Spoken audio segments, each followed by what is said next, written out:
Welcome to Samba Samba. Enjoy the video. In this video, I will explain how to make steak dip. First, let's gather our essential ingredients. You'll need about 1 cup of sour cream and half a cup of mayonnaise for the creamy base. Don't forget your favorite steak, perhaps a sirloin, cut into small, tender pieces. Fresh chives and parsley, roughly 2 tablespoons each, will add a vibrant freshness. We'll also use a blend of spices to really bring out the flavor in this delicious dip. Now, let's cook that steak to perfection.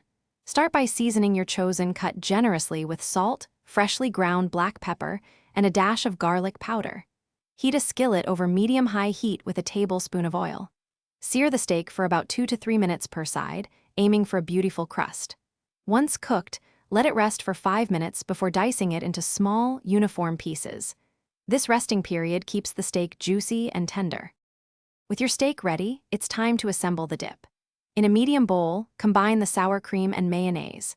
Add your preferred seasonings, perhaps a teaspoon of Worcestershire sauce and a pinch of onion powder, mixing until smooth. Gently fold in the finely diced steak and the fresh chives and parsley. Once everything is well combined, cover the bowl and refrigerate the dip for at least 30 minutes. This chilling time is crucial for the flavors to fully develop. Finally, it's time to enjoy your incredible homemade steak dip.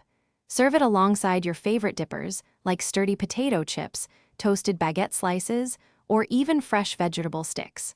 A sprinkle of extra fresh chives or a dash of paprika makes for a beautiful garnish.